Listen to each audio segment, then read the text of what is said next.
Tuesday, June 6th, 2023, Finance and Planning Committee meeting will now come to order.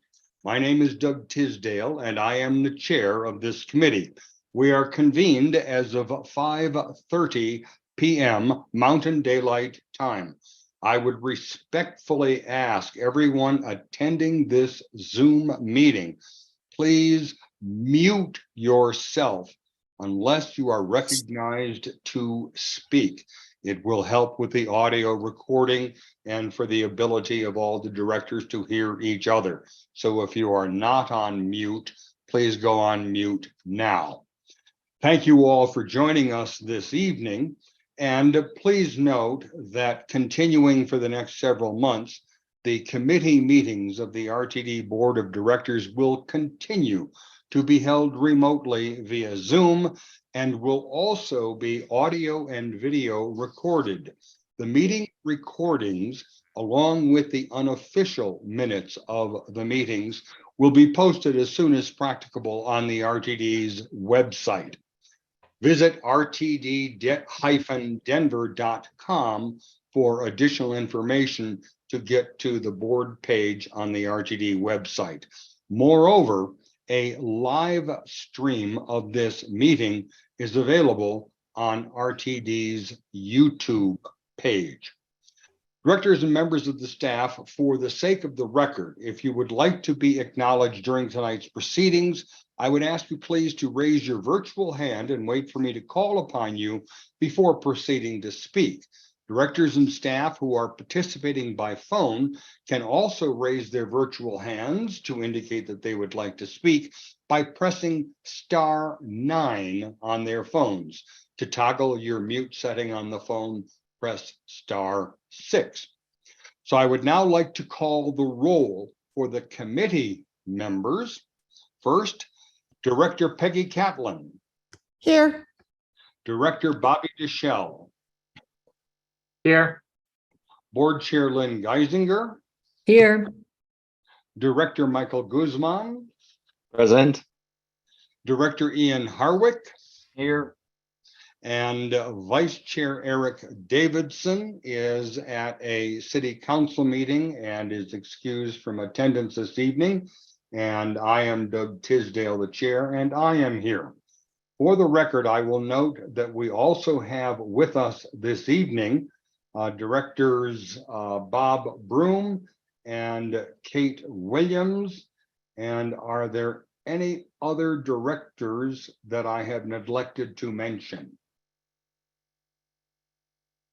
Hearing none, we'll proceed now to our next portion of the agenda, and I will now open the public comment portion of our meeting to anyone who would like to address the committee regarding any topic listed in the published meeting agenda for this meeting or for last month's meeting.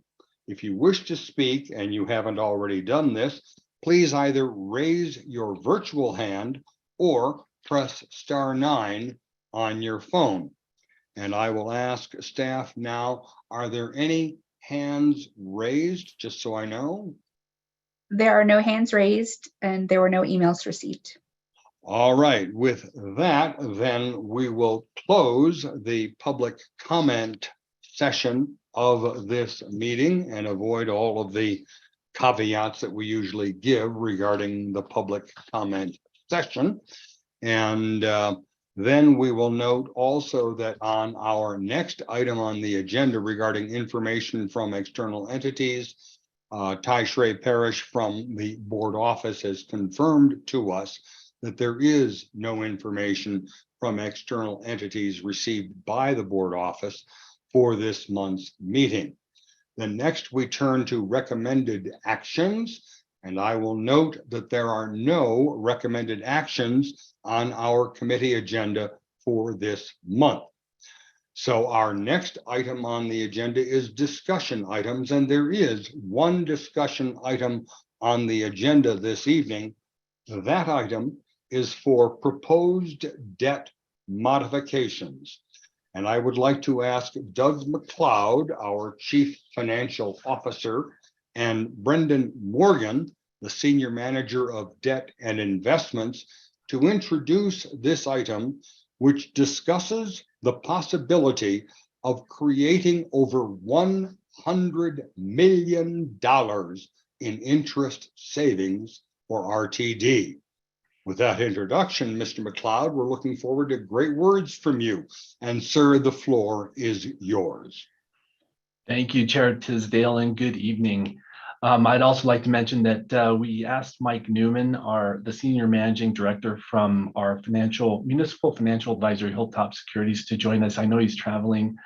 He may join us as well, Mr. Chair. So with that said, this item, yes, is a discussion item. First of two items, we plan to bring this item back in July at the July 11th Finance and Planning Committee meeting as an action item.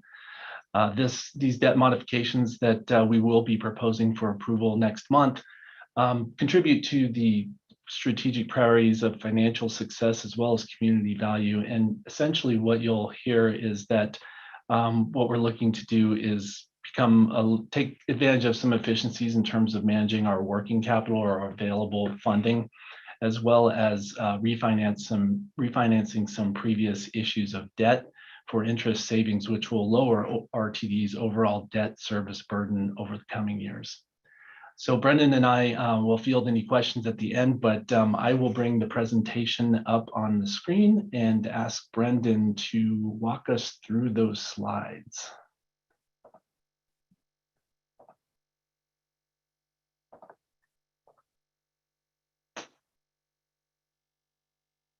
All right, thank you, Doug. Good evening, I'm Brendan Morgan, Senior Manager of Debt and Investments. And if we could move to the next slide, we'll start there.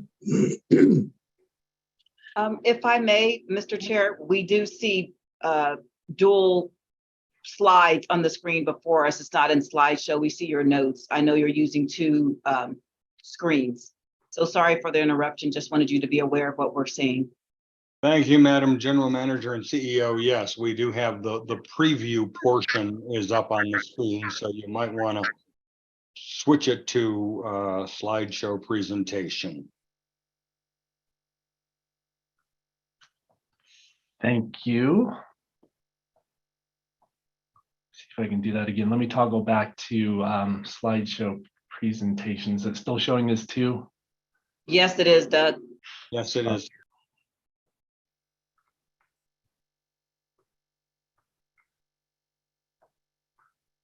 I've had some difficulties with my connections. I have several screens and I apologize for this again, as it happened before. I'm working on getting that fixed. So I'm Stuart. Yes, I'll ask Stuart to help me here.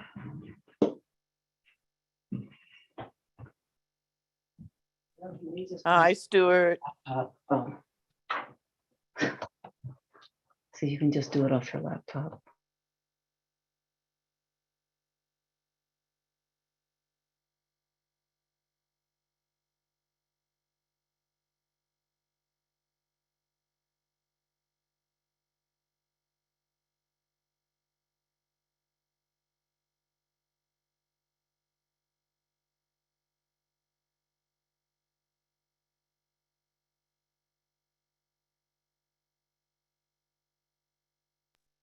Ta-da! Oh. Let me go check. I've seen it. Did that work? Yes, sir, it does. You may proceed. Excellent. Okay. Thank you, Stuart. And I apologize. Thank you. Thank you, Stuart. So yes, as Doug mentioned, I'm going to be walking through two proposed debt modifications that could lock in interest expense savings for the district.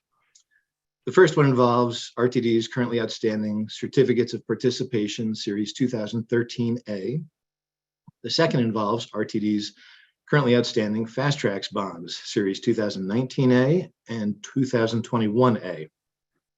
First, we'll discuss the Certificates of Participation.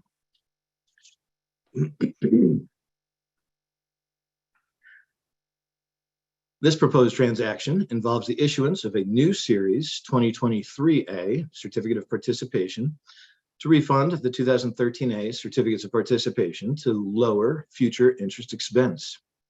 It would also finance potentially a portion of the midterm financial plan's capital spending and fund the related costs of issuance related to the issuance of this transaction. Excuse me. The certificates would be issued at a tax-exempt fixed rate of interest with no reserve fund. The senior manager for the transaction would be RBC Capital Markets, with Stifel and Wells Fargo as co-managers.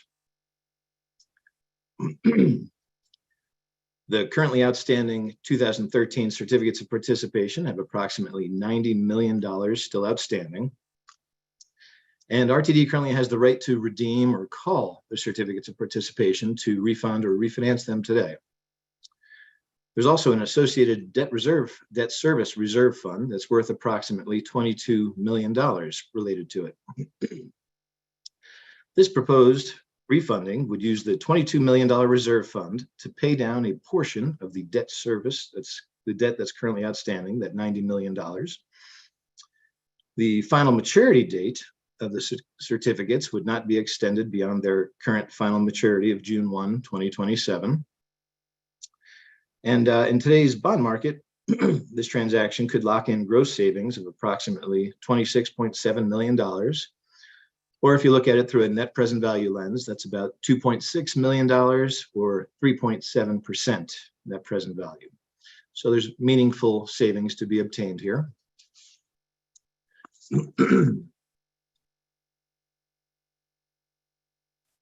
So in addition to the refunding component just discussed, there is the potential to raise additional financing proceeds to fund a portion of the capital spending anticipated by the midterm financial plan.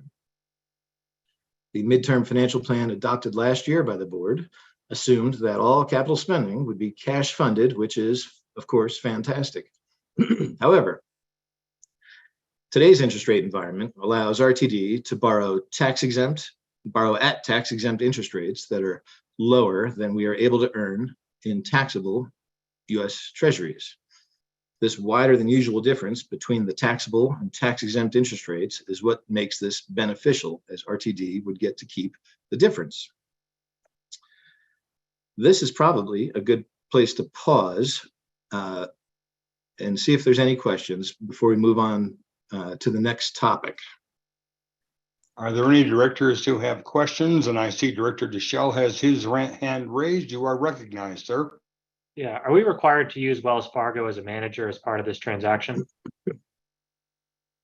We are not required to use Wells Fargo. The way the banks involved here, that we're recommending be involved here, were selected is through issuing a request for information to RTD's underwriter pool.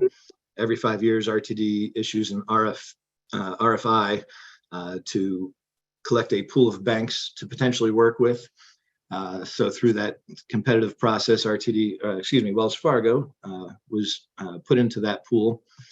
And more recently, we sent out a request for information to that pool, asking them for the best and brightest ideas on how to execute, how to execute this transaction and the next one we're going to discuss.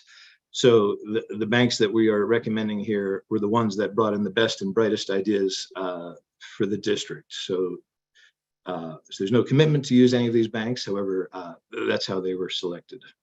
Yeah, for clarity, my hesitation is the Fed just fined Wells Fargo $67.8 million for inadequate oversight in December. Wells Fargo was fined $3.7 billion for criminal activity. And earlier, I believe this month or in April, they settled $1 billion for additional illegal activity. So as a director who's responsible for oversight and risk management, while I understand Wells Fargo came up with some of these ideas, it's hard to ignore that fact. And I just historically, that was just the past few months, right? That doesn't include the long history of Wells Fargo's fines and interactions with the law and with regulations which keep taxpayers safe and for funds that we're responsible for overseeing. And so I have some pretty serious concerns about using Wells Fargo as a manager, given recent activity and historic activity. And Mr. Chair, this is Doug McLeod. May I add some context? Please, sir, if you would. Thank you. Thank you. And great point, Director Shell. And we have discussed the Wells Fargo issue in previous meetings a while back with the board. One thing I could add to the discussion is with Wells Fargo, those fines were essentially leveled mainly from practices from years ago and finally got through litigation. And those had to do with mainly with their personal banking side of the business, as opposed to the commercial and the underwriting side of the business. So they do have separate entities. That doesn't necessarily allay all the concerns. However, I would add that Wells Fargo has changed senior management since that time and made many changes, taken a whole bunch of steps in terms of cleaning up their image or trying to recover from that scandalous period. We've had several conversations. We'd be happy to have additional conversations with the Wells Fargo representatives if any board members would care to do so. I would add too that currently RTD uses Wells Fargo for its commercial banking services, along with the state of Colorado. The state of Colorado has used Wells Fargo for many years. If that provides any level of comfort that the state itself has looked at some of these issues as well. Thank you, Mr. Chair. Thank you very much, Mr. McLeod. I think Director DeShell's comments are well taken, and your expansion and explanation regarding those is very well received and very apt. So I appreciate that. Director DeShell, did you have anything further that you wanted to respond to that, or otherwise I'll go to Director Catlin.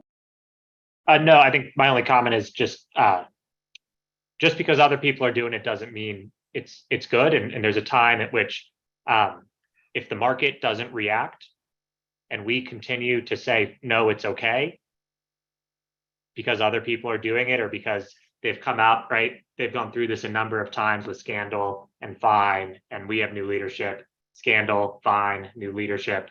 I'd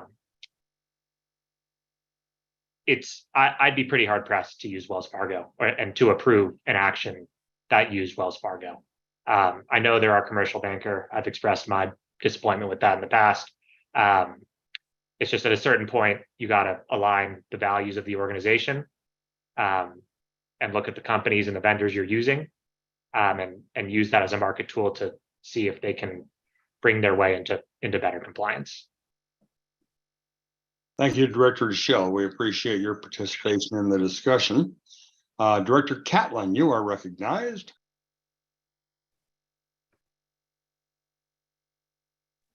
Thank you, Mr. Chair.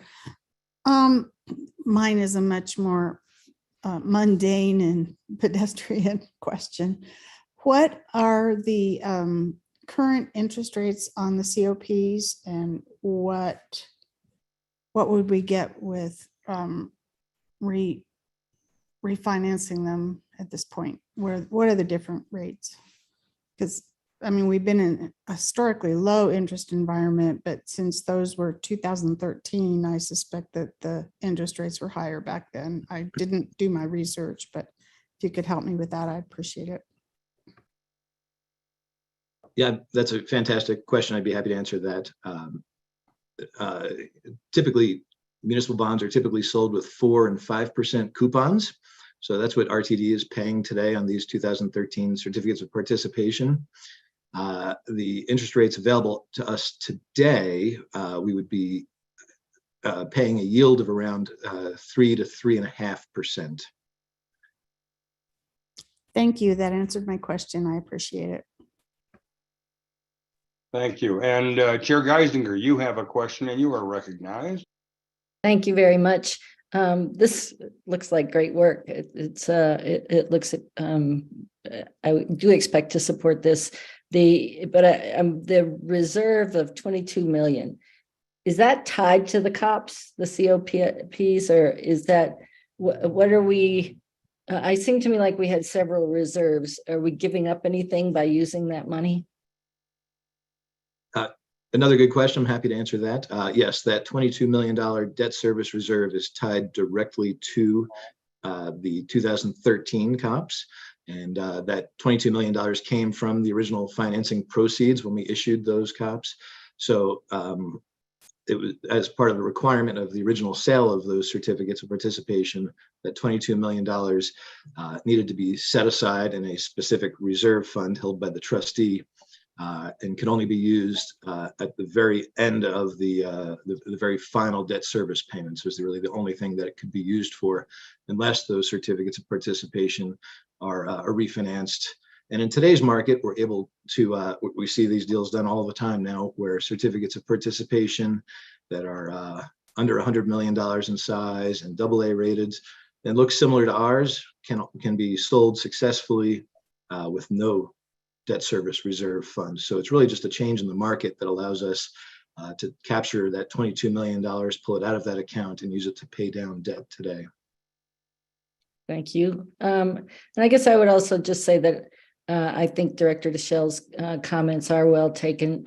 I will vote for this. I expect to vote for this. It looks to me like it's really well done, but it might be worth thinking through if there's another option that's worth looking at. Thanks. Thank you, Madam Chair. Appreciate that. Director Broom, you are recognized, sir. Thank you, Chair. I had a question about the items to be financed for 5 years. What kinds of things are those? Yes, that's another great question. I'd be happy to answer that one as well. That's a moving target at this point. However, if you will think back to last year, the board approved the midterm financial plan, which included a long list of capital projects that RTD was going to do, everything from some roof replacements on bridges, some computer equipment, to some vehicle replacements, things like that. There was a long list of capital spending that was to be done. So before we come back to the board next month, one of the things that Doug and his staff are working on is really narrowing down what exactly we would be financing with this equipment, because we have such a long laundry list to select from. There's work being done right now, and we're also very close to updating the midterm financial plan later this summer. So there's a lot of work being done right now to narrow down exactly which capital would be financed by this, and that would be part of the information that we bring back to the board next month. Thank you. Is there any other changes to the bond covenants other than eliminating the reserve fund? The only change would be, yes, you're right, the reserve fund. Everything else is staying the same. We will be issuing these tax exempt. This final maturity will be the same. We're not anticipating any credit ratings change. So the new certificates would look just like the existing ones from a distance. Okay, thanks. And was there any reference to Tabor when the bonds or when the COPs were originally issued? So these were issued as an annually appropriated obligation. So no taxpayer vote or vote of the electors is required or was required when they were issued. So Tabor really did not come into play when these were issued. Okay, thanks. That's all my questions. Are there any other directors with questions before Mr. Morgan proceeds with the balance of the presentation? I see none, so Mr. Morgan, you may continue on, sir. Okay, thank you very much. If we could go on to the next slide. The second debt modification that I'd like to discuss involves the issuance of a new series 2023 Fast Tracks bonds, which would be used essentially for two functions. One is to refund RTD's outstanding Series 2019A and 2020-21A Fast Tracks bonds through a tender and purchase. The second use of the funds from this bond issuance would be simply to fund the cost of the issuance of the bonds. These bonds would be issued as tax exempt and a fixed rate of interest with no reserve fund. And the dealer manager and senior manager for this transaction would be Jefferies, with Bank of America Securities and Harveston Securities as co-managers. Next slide. For this proposed transaction, RTD would issue an invitation to holders of the Series 2019A and 2021A for purchase by RTD. The savings opportunity here is twofold. First, the bonds are trading at a discount to the price we originally sold them. As I mentioned in the quarterly investment report, as interest rates rise, the value of outstanding bonds drop. And that is certainly the case with these bonds. The second component here is that these bonds bear a higher taxable interest rate compared to the tax-exempt bonds that we would replace them with. Next slide. So as a board, you're all probably wondering, next question, obvious question here would be, how beneficial might this transaction be? And that is a good question, and it's probably the most difficult one to answer tonight. The reason for that is that we won't know the success rate of the tender until we go through the process. The table below on this slide shows similar transactions that have been completed in the past 8 months or so. In the far right column, you'll see the success rate for each of those transactions. And you'll notice the success rate ranges anywhere from 6.2% on the low end to 71.4% on the high end. RTD did a tender about a year ago, and we had a success rate of just over 20%, which at the time we felt was good and successful. That was sort of the hurdle that we set for ourselves. So if we assume a 20% participation rate in the tender, potential gross savings of would be approximately $74.6 million. And again, if you prefer to look at that through a net present value lens, that would translate to $7 million or 9.4% net present value. So the success rate is sort of the first missing link here into coming up with an estimate that you're super confident in. Next slide, please. And then just real quickly before we move on to the next slide, just would like to add to the tender offer itself, as Brendan mentioned, would be voluntary. So it would be a transaction where we're looking for current bondholders to surrender their holdings of their bonds for a replacement or for a cash offer, which would have a slight premium attached to that to make it attractive. So when we're talking about a 20% success rate in our last transaction, we look at that as being very successful in terms of generating the savings that we're looking for. One thing that I would add to that is each of the parties involved, with the exception of each of the professional services we use, so bond counsel, disclosure counsel, underwriters, as well as our municipal financial advisor, are working on a contingent fee basis.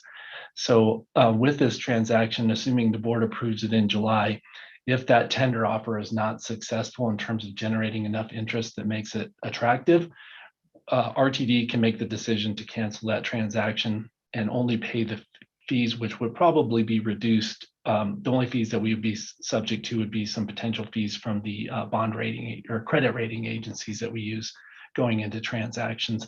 The rest of the fees would be waived. So I think that's worthy of mentioning and very admirable of our teams out there, our professional teams that are handling this transaction. So Brendan, I'll go ahead and move on to the next slide, unless you had anything to add to that. No, thank you, Doug. That is a valuable point you just made. And I think I would even add a little bit more onto what you were just saying there is Doug's right. The one cost that we would be sort of putting at risk would be the rating agency fees. Typically, at least traditionally, RTD has used Standard & Poor's, Moody's, and Fitch for bond issuances. We've been discussing with the banks involved and our financial advisor the possibility of cutting that back just to one rating agency for this transaction. Since they typically each charge about $100,000 per transaction, we can really reduce our risk by cutting two of them out of this. And as Doug mentioned, if the transaction would not go through, the rating agencies typically reduce their fee just to represent the work they did, but the transaction not being completed. So thank you, Doug, for bringing that up. Before going to the next slide, perhaps, I'm not sure if Director Broom's hand is raised in connection with that slide. but let me recognize him at this time for a question. Thank you, Chair. What are the call dates on the securities that you're contemplating calling at this time? Yes, so good question. We are very far away from all of these call dates. They are out in 2029 and 2030. 2029 and 2030. So we will not be calling these. We would be trying to buy them from the owners of the securities through this tender offer. Right.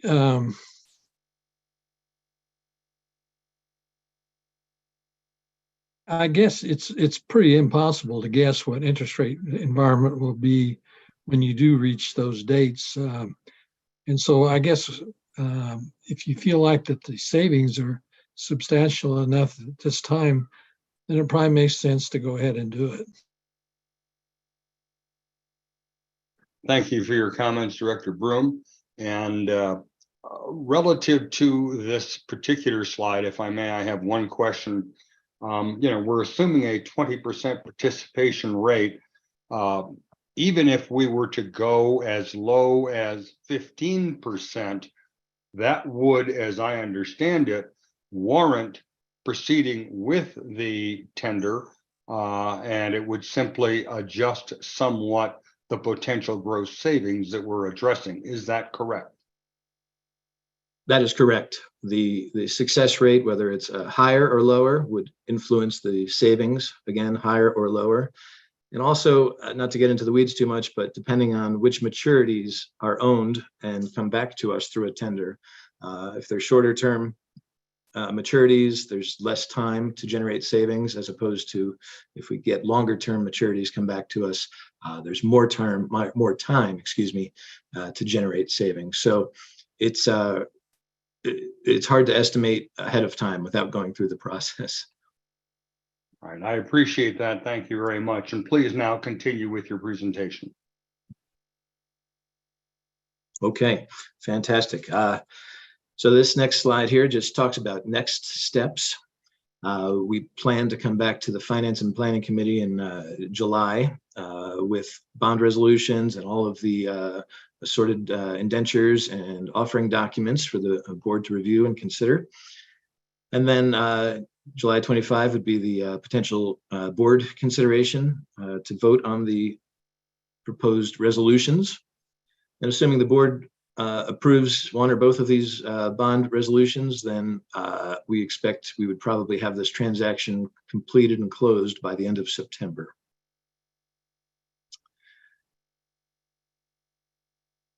And with that, I believe that is the end of our presentation. All right, thank you very much. And we can stop screen sharing now relative to this. And let me ask, are there any other questions from any committee members first, and then from the other directors who are on the line with us? But any other questions from committee members relative to the presentation on this discussion item for the two possible refundings or refinancings that we are talking about this evening? I see no, I'm sorry, Director Guzman, there you are, sir. So Committee Member Guzman, please proceed with your questions or comments. Pardon my ignorance, but I am trying to keep up with a lot of financial terms that I don't understand.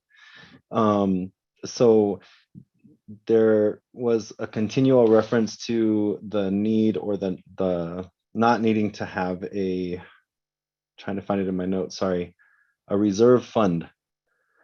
Can somebody please explain to this poor child what that means and why we don't need to have one, or why we would need to have one in one of these transactions? As simple as possible, layman's terms is fine. I just don't know what that means.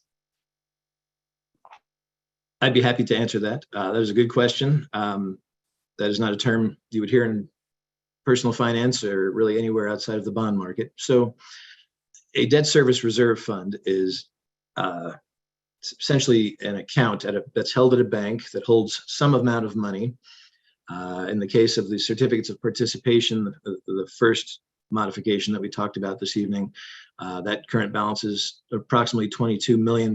So that $22 million will sit in a separate reserve account. RTD owns it, but we're not allowed to touch it. It has to stay there in the event that RTD has liquidity problems and can't make its debt payments.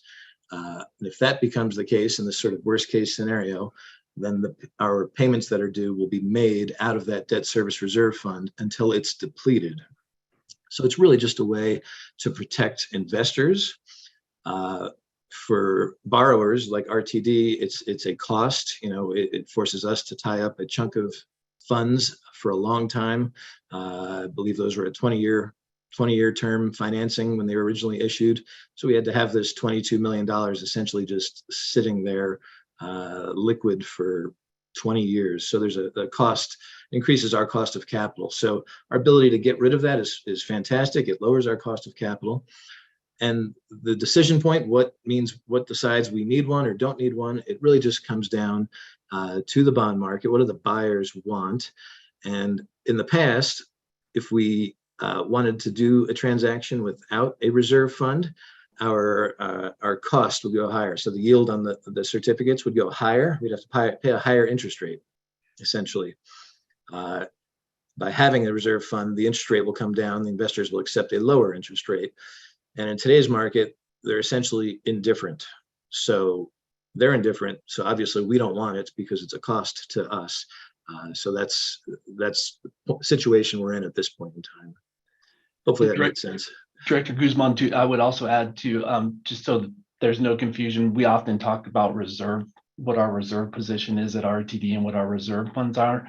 Those are separate from these debt service reserve funds. So the debt service reserve funds that we're discussing tonight, as Brendan mentioned, are held with a trustee, and those are not contemplated in our discussions about RTD's reserves, which are essentially our savings account, our rainy day fund, or available funds. As Brendan mentioned, those funds are set aside and we can't touch them. So just want to add that. Thank you. If I may supplement that, let me try this because it's something that in construction lending that I was involved in for many years, a long time ago, I think this is a good example. It's like you go to the bank and you borrow $100 and you're responsible to pay back $100, but they only give you $80 because they keep the $20 in the bank just to make sure that they have a continuing income stream. At the end of the day, you get the credit for that, but it's the $20 out of that $100 that you borrowed that you never received. In effect, the bank just held on to it. Is that a fair summary, or have I conflated issues there too much? I would say that's a similar situation. I would agree. Thank you very much. Are there any other committee members or at this point, any directors who have questions either for Mr. Morgan or for Mr. McLeod? I see. It's Director Williams. I'm trying to figure out how to raise my hand on my phone. Yes. Okay. Well, I gave that instruction earlier, but I went through it very fast. In any event, you're there now, so we recognize Director Williams. Thank you. Back to the Wells Fargo discussion. Since we have some unrest about that, is it simple to reconfigure this proposition without them, or does that, to use the word, conflate things? Thank you for the question, Director Williams. It is a bit difficult with this transaction. We've already begun some of the paperwork, but not impossible. What I could offer is through the board office is to, if any board members are interested in approaching it this way, is to have set up a call with the representative from Wells Fargo to ask questions, get additional information. As we have approximately a month until we come back with the action item. We can arrange something like that if that would be helpful, and then discuss internally whether to move forward or not with Wells Fargo. Brendan, do you have any suggestions? I would agree, Doug. I think you described the situation well.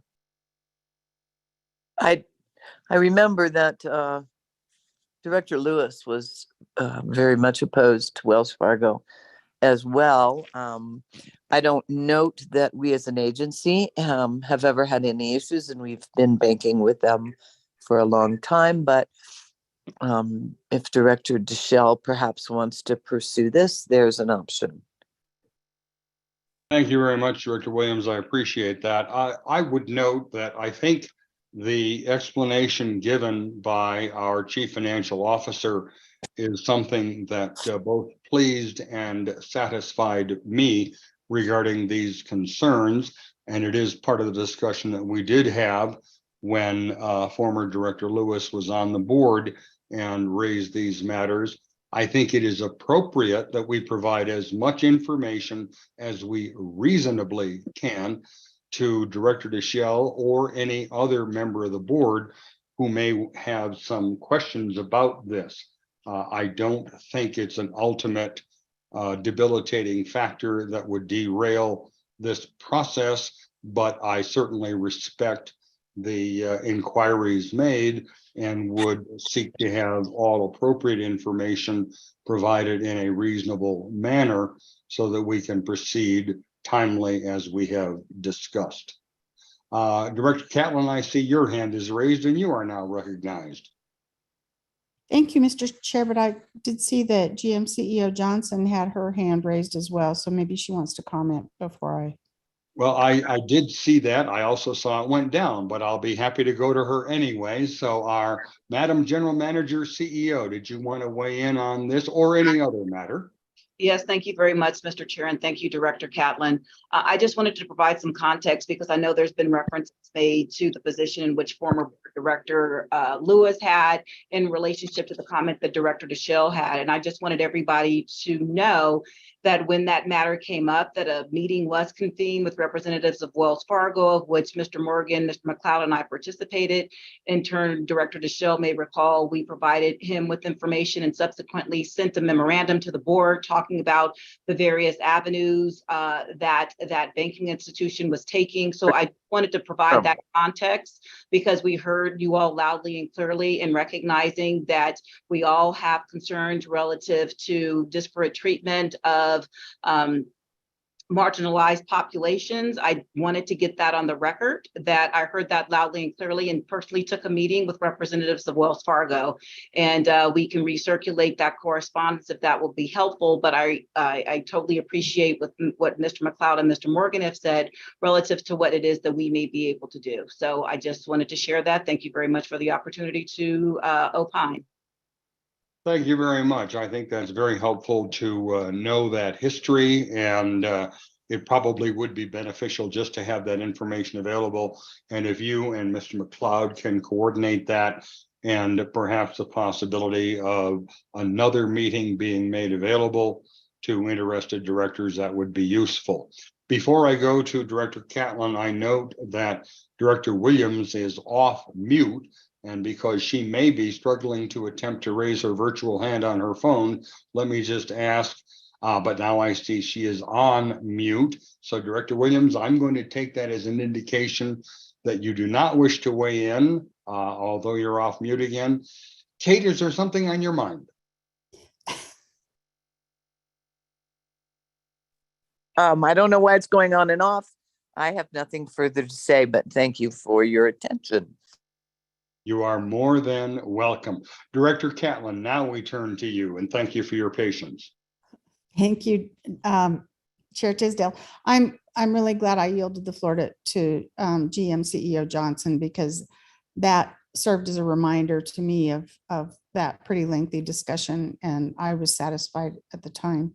I just wanted to get a clarification. Didn't you say, Mr. McLeod and Mr. Morgan, that we had a pool of bankers or that we used, and that we used Wells Fargo as part of that pool? And I'm not uncomfortable with using them, but I would be interested in what that pool is, if that's something that you could share. But that might be helpful for all of us to see. So thank you very much. Certainly, Mr. Chair, if I may. Yes, please proceed. Thank you, Director Catlin. Yes, we will definitely share that pool of underwriters, and we do bring the underwriting pool periodically to the board for approval, and we can look at, we'll also communicate what the next scheduled review of that underwriting pool is as well with the board in anticipation of refreshing that pool at a point in time. Thank you. I just know that we do have some options, even though it might complicate things at this point. I'm not suggesting we pursue that, but it would just be nice to know. So thank you. Thank you very much, Director Catlin. Let me go next to Director Guzman. I've already had an opportunity to ask a question, so may I defer to Director Harwick, who had his hand up next? You may, and that's very gracious of you. So Director Harwick, let's go to you first, and then we'll return to Director Guzman. Mine is just a comment here. I'm not trying to be rude to anybody here, but I think it's a little bit naive to think that Wells Fargo is not going to do something nefarious again. Their revenue was $92 billion last year, or $89 billion, and then being fined $5 billion. I'm not sure the exact amount. Over the course of things that they've been doing for the last 10 years. I think until they start getting really fined for them being bad actors, I don't think they're going to stop doing this, and they're going to keep looking for loopholes. I still think this is a great deal. I'm not saying it's not. I just think that Wells Fargo is one of the worst institutions in America. And for me personally, I just hate giving them money to continue just to say, hey, don't worry, we'll just keep looking away. Again, not saying we shouldn't do it. It's a great deal, but it's really hard for me as a person to be like, oh yeah, let's keep supporting when they've taken a lot of advantage of a lot of people. So again, not asking for an answer, just saying I think most likely we'll probably hear about another scandal next year or the year after, and we all shouldn't be surprised. Thank you very much, Director Harwick. We appreciate your participation as well. Director Guzman, now we will return to you. Thank you for another opportunity to ask questions. I wanted to speak about the sales tax revenue bonds with the Fast Tracks project that you're talking, the Series 2023A. Assuming you put on there an assumption of 20% participation in purchasing these back from those that hold them. So I want to make sure I understand what this means. Currently, the people that hold those bonds, we would be going to them and saying, we want to buy them back from you. That's all we're doing. And that's the issue. So then we would hold those bonds through the lifetime of them, or does that end that, or what is happening there? Because I understand the premise, but I don't understand the logistics. Thank you. I'd be happy to answer that question, if that's okay, Mr. Chair. That's a good question. So your understanding is correct. There are approximately $500 million of these bonds outstanding. So if we are successful at approximately 20%, have a 20% success rate, we'll be able to buy back approximately 100 million of those bonds. So once RTD takes possession of those, they are essentially extinguished. However, we don't have that cash just laying around to purchase those. So we would issue new bonds, which would be the new 2023 Fast Tracks bonds, which would refund or refinance those old bonds that we purchased back. And Brendan, I would also add to that the reason why a tender offer is attractive is to Director Broom's point about most of our debt has 10-year call provisions, which means that we cannot refinance that debt until that 10-year mark occurs. There's a new, 2019, I believe it was, there was a new IRS requirement that you cannot advance refund either. These bonds advance refunding being before the call date. We put that provision in each of our debt issuances for the most part in each of them to allow RTD some flexibility in the future. So 10 years down the road from issuing that debt, interest rates might be attractive, or there may be a need to refinance and do some changes based on the financial situation 10 years down the road. So it gives us some flexibility because we don't have that opportunity, since these are 2019 and 2021 bonds. Instead of refinancing them, which we essentially cannot do. And it wouldn't save us money anyway, necessarily. We're asking bondholders to sell it back. And what may make it attractive to some bondholders is that the interest rate that they are getting paid on those bonds are at such a depressed rate versus the current market. If we can entice some of them to sell those bonds back to them, they get their money back, they can reinvest it at current rates. And so I just looked at Brendan as to why this might be attractive. Is there anything I missed, Brendan? Yeah, I think you nailed it, Doug. Again, it's twofold, really. It's number one, we can buy them back at a discount, so we can buy them cheaper than what we sold them for. So that's a benefit to us. And then the new interest rates that we issue the new debt at would be lower than the current rate that we're paying. So we really have sort of a twofold benefit there. And then also in terms of Tabor, are we going to face any issues there with anything? Because I don't know what ramifications will look like. Thank you.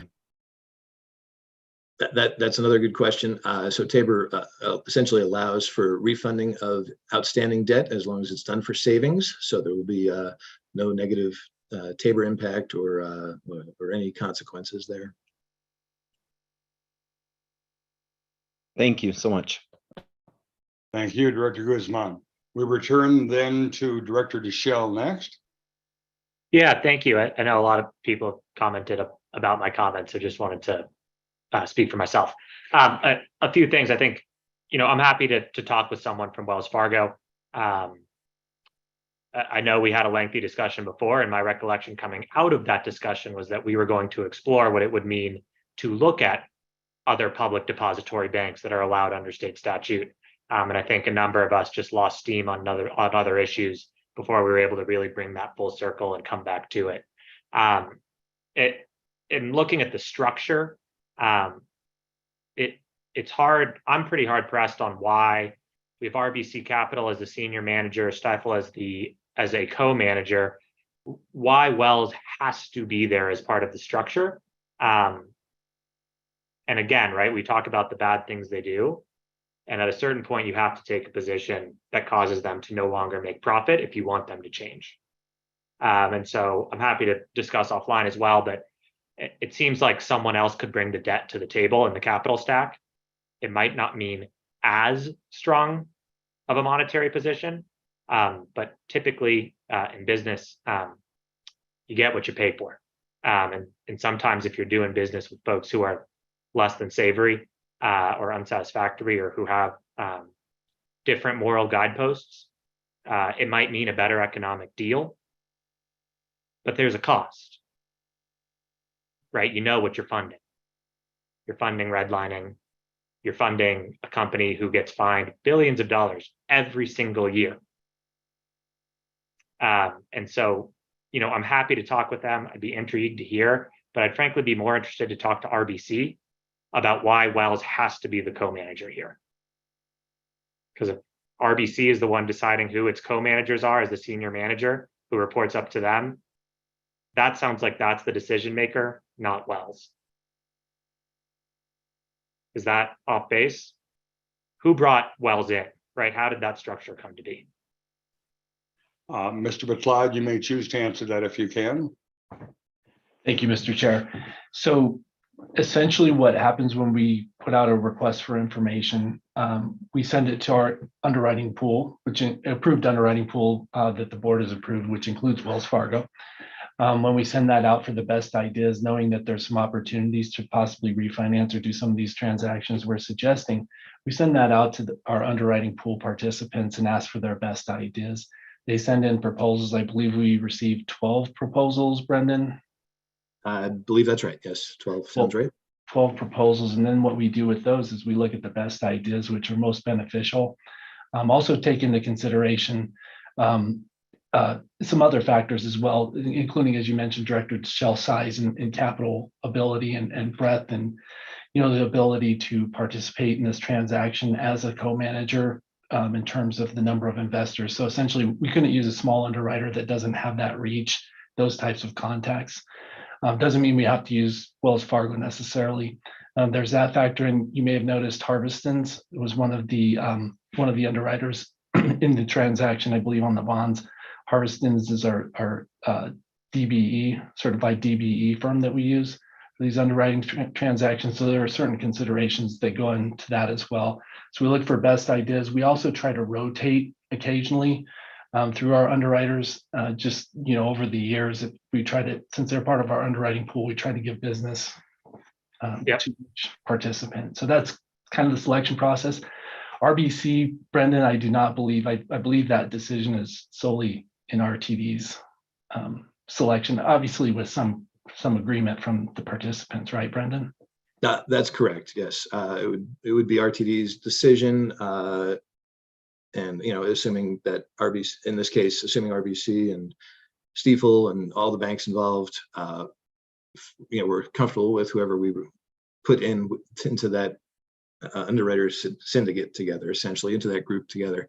The mix that we often look for is, some institutions have a better sales force that targets institutional investors. And of course, RBC is very good at that. Stifel's very good at that. And they're also good at retail. But the one thing that Wells Fargo does have in this particular mix with these three is they have a large retail footprint. They have lots of branches scattered all around the country. So they have a retail sales force that would sell our bonds at a retail level. So that's where one of the things that we look at when we're looking at putting banks together for a bond sale. Yeah, and that retail level is the exact thing that they've been fined for, right? That retail footprint, their retail accounting is the exact issue that they've had with the Fed, with Consumer Financial Protection Bureau, and with DOJ. Right? I believe it may be a misstatement. I believe that when speaking of retail here, we're talking about retail investment funds as opposed to consumer funds, personal banking.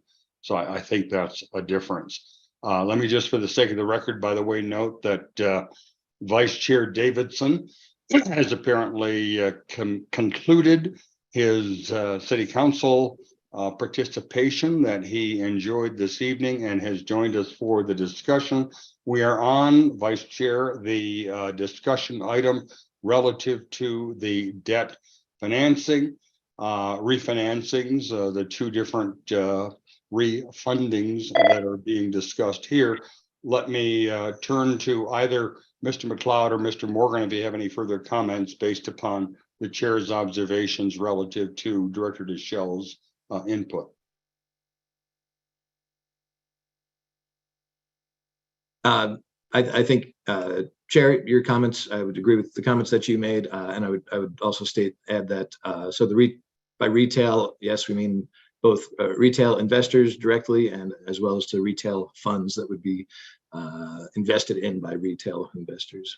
Yeah, but so we're all speaking the same language. Retail investors are normal human beings, customers who they are going to their private net worth, private wealth funds to go tap their networks and say, there's something available for you. So it's the same group, right?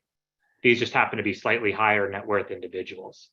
So it would be great from the board perspective to see what would the economic impact be to choose someone else who has retail capacity, right? Because that's what we're talking about, right? The syndication came together with the pricing we got, and Wells was likely chosen because of its retail footprint, which frankly is always under fire by federal regulators, as well as the terms on which it was able to deliver. And so unless I'm off base, I'm presuming there is someone else who has retail funds and retail investors who provided a bid here. All right. Well, Director DeShell, may I take it that you would be happy if Mr. McLeod and Mr. Morgan were to provide some supplemental information for us before bringing this matter back to the board in July that would address the specific concerns, that you have raised here in detail during the course of this meeting. Is that correct? That's correct, yes. And I know everyone keeps painting it as just consumers, but I would like to note for the record that the Fed fine was not for consumer accounts. It's for failure to supervise subsidiaries. All right, thank you very much. We appreciate that. Director Harwick, you are recognized. So we asked if there were negative consequences about for Tabor. Are there positive Is there anything positive that happens to Tabor because of this? Good question. I'd be happy to answer that. The easy answer is no. There's really nothing positive that comes out of this from a Tabor perspective, other than some technical things about our total debt repayment. We're staying below that cap a little bit more, but there's really no real tangible benefit to RTD. Anything further, Director Harwick? Thank you, sir. Director Broom, you are recognized, sir. Thank you, Chair. Was Wells in the original selling group? I hate to speak off the top of my head, but I believe they were not. We can certainly circle back with that information as well. Okay, thank you. Are there any other directors who have comments relative to this discussion item at this time?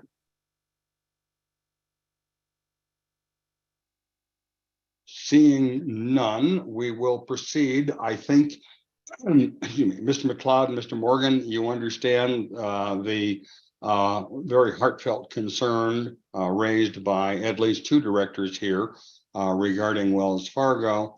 And therefore, I assume you will have an opportunity to provide more information to this committee when you bring this item back as a recommended action. Let me ask the two of you, are there any other specific questions that you would like to address at this time with the committee so that we might offer you some guidance? Thank you, Mr. Chair, for the opportunity. And yes, we understand what the direction is. We will work with General Manager and CEO Deborah Johnson, coordinate through the board office to provide the information requested, and also coordinate any further discussions with the group, and also speak internally amongst ourselves about a path forward that we can possibly present to this body. Brendan, did you have anything else? No, I don't believe I have anything else to add. Thank you, Mr. Thank Chair. you very much, gentlemen. Let me now recognize Vice Chair, who has his hand raised while he's standing outside the City Hall there. Yeah, thank you, Mr. Chair, for indulging me here, and apologies for being delayed this evening. I just wanted to take a moment to thank Mr. McLeod for bringing this forward as a discussion item to gather some feedback and gauge feedback and explain these types of transactions ahead of the recommended action. I think that's very helpful. I did have the pleasure of being briefed on this move, so I'd also be remiss in not thanking Mr. Morgan for continuing to be very creative and looking for all of these opportunities. The only way to eat an elephant's one bite at a time. So everything we can chip away at is very helpful. So thank you for the creativity, and thank you to the team for bringing this forward as a discussion item to allow the board to digest this ahead of this being a recommended action. That concludes my remarks. Thank you, Mr. Vice Chair. We appreciate that. And all I can say is when eating an elephant one bite at a time, if you can get a $100 million bite, that's a pretty good bite. So let's acknowledge that as well. Let me ask now, are there any other matters that the committee members would like to bring forward at this time for consideration? Director Guzman, you are recognized, sir. So I have a general question. It relates to finance and planning. I don't expect an answer right now because this is going to be a little bit out of left field. But after having gone through the Civic Leader Academy, we were requested to present individual action plans, having taken into consideration the need to look at funding and what we pay and all of those things. I know that there are a few details I'm missing, so I don't know exactly who would be able to answer this in terms of financing, but I'd be really interested in understanding. The board has a commitment that every effort should be made to incorporate sustainability in the implementation and program within the authorized schedule and budget, and in all other RTD activities as well. That's directly from us. It was approved by the board previously. So in that same vein, and as we're looking at finances, I would be interested to find out what the rules are with public utilities, specifically how we may or may not integrate microgrids in our properties with public services like Excel or other utility groups throughout the district. where we might be able to retrofit some of our facilities with solar panels or wind turbines to collect that energy. And instead of doing it in an isolated way, meaning not connected to the grid, be able to collect that energy at those places that are standing still, but still usable with our 300 days of solar power every year, and constant winds that come off of the mountains. As one aspect, I don't know, I'm certain that there's probably some rules as a state agency, and we are not primarily responsible for how energy is created, but we do use quite a bit of it. At most of our train stops and our park and rides throughout the district, I think there are 175 total active right now. We do have some sort of landscaping, and so it doesn't escape my attention that we should be considering whether that's turf or if it is xeriscaped for our climate, with plants that are resilient to drought. And I know in Denver, just recently, our city council did pass rules in conjunction with Denver Water that we could collect rainwater up to a certain amount per residential property. I don't know if that's a possibility to do where we have large concrete deserts. If there would be a way to collect some of the rainwater or snowfall and use that to irrigate a xeriscaped landscape that creates a welcoming environment from an aesthetic point of view. And so just as something to consider going forward with finance and planning, is there a way to do some of that work, and what are the rules that we'd be looking at in doing some of those changes? And what are the challenges we might face with, for example, Xcel Energy in integrating any of those grids that could potentially be producing energy for lights, for vending machines, for the elevators that are constant at all of our stops and runs. While we do the work towards BRT, are we considering the design potential of that as we're doing work within the different parts of the city? And it is something I'm passionate about. So passion is one of our values, and I want to bring that to the table to consider. We've also had the conversation before about lowering greenhouse gases and being mindful of how we use our resources. And so considering how we close that loop and find ways to capture carbon, find ways to reduce our dependence on non-renewable forms of energy, and what that would bring to community value, savings, and the other matters in our strategic plan going forward is something I would like to consider through this committee. I just don't have the answers, and I'm really concerned if I were to bring something forward, what I would hear is, well, we can't do that as an agency because Xcel under state law doesn't allow us to do that, or Denver Water is not going to allow us to hold back any of the rain that falls on our parking lot, even though we would be returning it either to the system to be used in other ways. Our trains and potentially electric vehicles that we would be powering in the future would need some of that energy back. And it's a small, tiny amount. And I don't want it to be something that's just a look, right? Something that's de moda in Spanish, because it's in the moment. I want it to be something that can be sustainable going forward. And I'm thinking along the lines of the indigenous thought of the 7 generations. 150 years from now, will the actions that we take today affect my grandchildren's grandchildren's children? And so anybody who's on this call that is interested in this, that knows anything about it, that might be able to provide some direction, please reach out to me so we can work on that. And directors, I know it's totally off base from what we came here to talk about tonight on this agenda, but I want to put it in front of you because I really think that this is something we need to discuss. Thank you. Thank you very much, Director Guzman. It's not really off base. We're on other matters, and so that's appropriate. And I heard at least 4 topics in there: microcells, alternative fuel sources, xeriscaping, water reclamation. And I know you do not expect answers tonight, and I know we're not going to give you answers tonight. But I also know that as we have done with other questions raised by directors in the past, and as you have just seen with recent emails, we do have staff respond to those, so we will get more information back on that. So thank you very much for that heartfelt and passionate discussion. Director Harwick, you are recognized, sir, on other matters. So this is not necessarily dissimilar from Director Guzman. I'm not expecting answers. I do have some questions. I can't remember. I know that in the past, RTD was not allowed to utilize park and rides to build on themselves to make profits. I feel like that may have changed in with recent state legislation, but I'm not sure. But I'm wondering if it is possible, have we ever considered becoming our own real estate developer and building affordable housing or social housing or market rate housing at our RTD stations? This land is that's so big and so expansive, and it feels like a missed opportunity for us not to utilize that land for ourselves and generate revenue in maybe in an enterprise fund or something.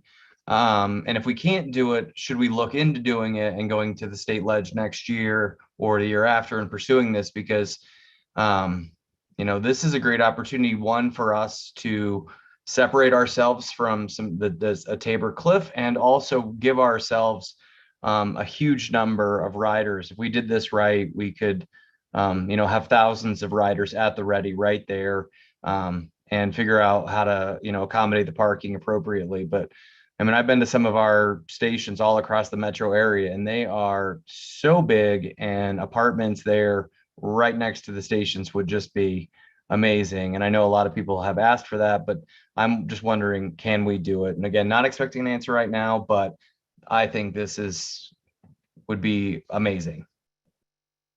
I'm done. Thank you, Director Harwick. And as with Director Guzman, you raise an exceptionally important and interesting point.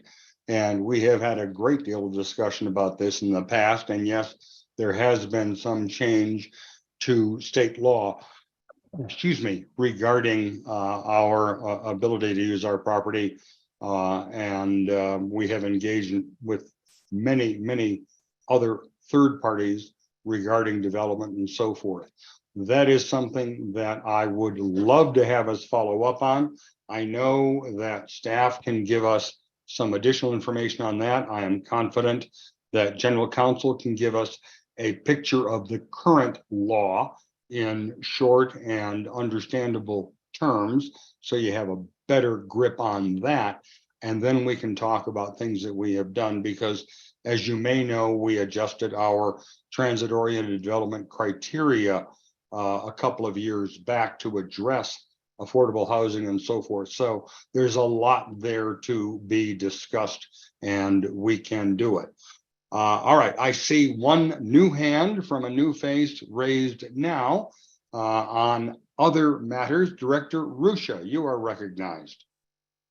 Thank you, Mr. Chair. I just got back from voting and slid in just in time to catch other matters. And I've been sitting on this question, and it's a legal question, but I have colleagues here, so I want to raise it again, understanding that staff can follow up. It's a piggyback on Director Harwick's point. I have kind of received conflicting information if we are legally permitted as an agency to, if we chose to sell property perhaps below market value, or in a less competitive space, to say nonprofit developers, housing developers, of folks that we know in the community, whether it's Habitat for Humanity or Brothers Redevelopment, when we do have property up for sale. So I would just kind of like an answer if that's something we're permitted to do. And then I guess the other question, or maybe it's just a comment, maybe perhaps as an agency, when we do talk about housing and affordable housing in one of our next projects or proposals, we might even be able, pending budget and board approval, chip in a few dollars if we do end up partnering or selling or leasing land to one of those nonprofit area partners. So half question, half comment, and I appreciate what the previous two directors said as it relates to our social responsibility as an agency as well. So thank you. Thank you very much, Director. And I know that as with other questions you and the others have raised in the past, we will have staff provide some further comment on that and response. I'm not going to put anyone on the carpet now and ask for an immediate response because these are thoughtful issues. Any other matters that any director wishes to bring up at this point in time? I see no hands raised, and for those of you who might be on a phone and can't raise your hand easily, may I ask, speak up if you have another matter, because this is your last call. Hearing none, then let me advise that the next Finance and Planning Committee meeting is scheduled for Tuesday, July the 11th. That's Tuesday, July 11th for the Finance and Planning Committee meeting. And seeing no other discussion and no other directors in line at this point, I will declare that the meeting is adjourned as of 6:46 p.m. Mountain Daylight Time. I thank you all for your participation, and I can only say, go Nuggets. Thanks. Good night. Thanks. Good night. Thank you.